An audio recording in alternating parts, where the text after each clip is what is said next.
December 31st, 2025. While the rest of the world prepares to ring in a new year, Staff Sergeant Rob McCamon sits in a sterile room at the RCMP headquarters in Dartmouth, Nova Scotia. He is the man in charge of major crime and behavioral science. For 8 months, he has lived and breathed the disappearance of Lily and Jack Sullivan. These 2 young children didn't just vanish from their rural home in Lansdowne Station. They drifted into a void that has consumed the largest volume of information McCamon has seen in his 25-year career. But as he speaks to the Globe and Mail, he doesn't use the language of a frustrated lawman. He doesn't talk about hoping for a lead or feeling optimistic about a breakthrough. He uses a word that sends a chill through the investigative community. Confident. "I'm confident that in time it will be resolved," he says. In the world of high-stakes policing, confident isn't a feeling. It's a status report. You aren't confident when you're grasping at straws. You're confident when you're building a cage. McCamon knows what happened. He may not be ready to snap the handcuffs on just yet, but the picture is forming. The question is no longer if justice is coming for Lily and Jack. It's when. To understand that certainty, we have to look at the sheer scale of the machine McCamon has unleashed. This isn't a small-town search party. 11 specialized RCMP units have been deployed. We are talking about digital forensics, the underwater recovery team, and the truth verification section. They have reviewed over 8,000 video files and followed up on 1,300 specific investigative tasks. They have climbed a mountain of evidence, and from the peak, they can finally see the truth. But what exactly are they looking at? What has 240 days of intensive investigation revealed about the safe home the Sullivan children disappeared from? To understand the end, we have to go back to the beginning and the dark reality hidden behind closed doors. To the outside world, May 2nd, 2025, was the day the mystery began. But to the RCMP, the mystery started long before the 911 call. Staff Sergeant McCamon's confidence is rooted in the picture his team has formed. Pictures a household that was a powder keg of stress, debt, and documented violence. Through the diligent work of major crime investigators, a disturbing pattern emerged. This wasn't a stable home. The stepfather, Daniel Martel, eventually admitted to active drug abuse. In the eyes of behavioral scientists, this isn't just a character flaw. It's a massive risk factor. But it gets darker. School records for Lily and Jack contain reports that should have stopped this tragedy in its tracks. Both children have been seen with multiple black eyes. Not a one-time accident, but a recurring pattern of physical trauma. In fact, just weeks before they vanished, a teacher was so alarmed they filed a formal report with Child Protective Services. A social worker actually visited the home. The RCMP has interviewed that social worker. They know exactly what was said and what was ignored. Investigative units have also pored over the family's financial records. They found a couple drowning in debt, struggling to afford basic necessities. They found text messages between Daniel and the mother, Mally, simmering with resentment. There were discussions about the burden of the children, specifically the children who weren't biologically Daniel's. Then there's a last seen gap. The last independent sighting of the children was May 1st at a Dollarama. After that, the world went dark. For the next 24 hours, the only people who can account for Lily and Jack are Daniel and Mally. This is what investigators call opportunity. When you combine the motive of financial ruin, the pattern of physical abuse, and a 24-hour window of total control, the accident theory begins to disintegrate. But McCamon has one more piece of the puzzle, one that is rarely shared with the public: the results of the polygraphs. When a case has no bodies, the investigation moves from the soil to the mind. Staff Sergeant McCamon mentioned the truth verification section for a reason.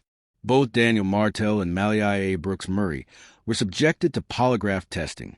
While Canadian law doesn't allow these results to be used as a smoking gun in court, they are the compass that points investigators toward the truth. McCamon knows that their hearts race when asked about the morning of May 2nd. He knows if their breathing hitched when the children's names were mentioned. The behavioral sciences group has been analyzing their public interviews, looking for linguistic leakage, those tiny verbal slips that guilty people make when they're trying to manage a lie. Consider the contradictions. In various interviews, Daniel's story has shifted like sand. Who woke up first? Was the gate open or closed? Did they search together? When you are telling the truth, the memory is a fixed image. When you are lying, the memory is a work in progress. The RCMP has also utilized the legal application support team to secure judicial authorizations. That is a polite way of saying they have hacked into the digital lives of suspects. They have the search histories. They have the deleted messages. They have the GPS pings from the family vehicle. Imagine 8,000 video files being analyzed by the Criminal Analysis Service. They aren't just looking for the children. They are looking for the car. Did it go to a remote location in the middle of the night? Did it stop at a hardware store? Every mile driven is a data point on a map that is slowly closing in on a specific location. McCamon says they are forming pictures. Plural.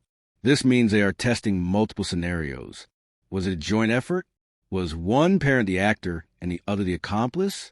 Or was it an accident, followed by a panicked criminal cover-up? The RCMP is no longer wondering what happened. They are currently deciding which picture they can prove to a jury beyond a reasonable doubt. The sheer scale of this investigation is what justifies McCamon's confidence. It's a 1,300-task machine designed to leave no stone unturned. To understand how they will get a conviction without a body, you have to understand how these 11 units work in a terrifyingly efficient harmony. While the major crime unit conducts the high-pressure interviews, the underwater recovery team and police dog services are the boots on the ground. They aren't just looking for Lily and Jack. They are looking for clues of concealment. They have searched wells, septic systems, and the dense Nova Scotia wilderness. Then there's the digital forensic services. In 2025, no one disappears without leaving a digital footprint. Even if a phone is thrown into a lake, the cloud remembers every how to search, every frantic text, and every location ping is being stitched together. The legal application support team is perhaps the most critical. They ensure every search warrant is bulletproof. In a case this high profile, the defense will try to throw out every piece of evidence on technicalities. McCamon is taking his time because he isn't just looking for the truth. Illegally obtained truth is useless in court. He is building a rule of law case. This is methodical, surgical case building. They have processed over 1,000 tips from the public. Most were noise, social media theories, and she said, rumors that actually hampered the investigation. But McCamon hinted that they have separated the signal from the noise. They have found the witnesses who saw something they weren't supposed to see. They are looking at the days prior to the disappearance. They are documenting the condition of the children before they went into that house for the last time. By establishing the pattern of abuse through teachers and social workers, they are creating a propensity for violence that a prosecutor can use to bridge the gap left by the missing bodies. The walls are closing in, but why hasn't he made the move? The public is restless. If they know what happened, why aren't there handcuffs? The answer lies in the unique difficulty of a no-body prosecution. In Canada, the law is clear but demanding. To convict someone of murder without a body, the Crown must prove three things: that the victim is dead, that the death was caused by a criminal act, and that the accused is the one who did it. Without a body, you can't prove the cause of death. A defense attorney will argue the children simply ran away and perished in the cold, a tragic accident, not a murder. They will argue the children might even still be alive somewhere. To beat this, McCamon needs overwhelming circumstantial evidence. He needs to prove it was impossible for two children, ages 4 and 6, to survive a maritime winter. He needs to prove their disappearance was inconsistent with their prior behavior. This is why they interviewed 60 people and analyzed those 8,000 videos. There is a legal precedent, reverses Morin. It proved that if the evidence supports the inference of death by a culpable act, a jury can convict without a physical remains. McCamon is currently collecting the consciousness of guilt evidence. This includes the lies told to police, the suspicious movements on camera, and the potential disposal of evidence. They may also be waiting for a break in the ranks. In cases with two suspects, investigators often play a game of leverage. They wait for the pressure to become unbearable. They wait for one person to realize the confident staff sergeant, is coming for them, and they offer a deal to be the first to talk. Someone who is loyal in May might be terrified by January. Conscience weighs heavier when the police are no longer searching but building. Every day that passes without the children being found alive strengthens the prosecution's argument that they are, in fact, deceased. The clock isn't working against the RCMP. It's working against the suspects. As we look toward the resolution of the Sullivan case, we have to acknowledge the wake of destruction it has left behind. This isn't just a police file. It's the story of a community in Guysborough County that has lost its sense of peace. Lily and Jack weren't just names on a poster.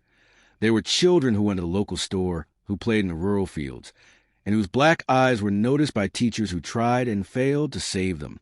The biological father waits in agony. The grandmother waits for a truth. She may not be able to survive. But Staff Sergeant McCamon's confidence is the only light in this dark narrative. When he says this will be resolved, he is promising that the greatest volume of information in his career is about to be distilled into a courtroom drama. The charges are coming. Will it be first-degree murder? Proving a cold, calculated plan? Will it be second-degree, pointing to a moment of unchecked rage? Or will it be manslaughter and obstruction of justice? Whatever the final count, the era of missing is over. The era of accountability has begun. The RCMP knows. They have the pictures. They have the digital trail, the behavioral profiles, and the testimony of those who saw the cracks in the Sullivan home long before May 2nd. The resolve Case McCamon speaks of won't bring Lily and Jack back, but will ensure that their names are the last things the guilty hear before the cell door closes. Justice in rural Nova Scotia is often quiet, methodical, and slow. But as Staff Sergeant McCamon made clear on that New Year's Eve interview, it is also inevitable. The search for Lily and Jack Sullivan is transitioning from a rescue mission to a reckoning. If you want to be there the moment the arrests are made and the full evidence is finally unsealed, you need to stay tuned. This case is moving toward a conclusion that will shake this province to its core. The silence is about to end.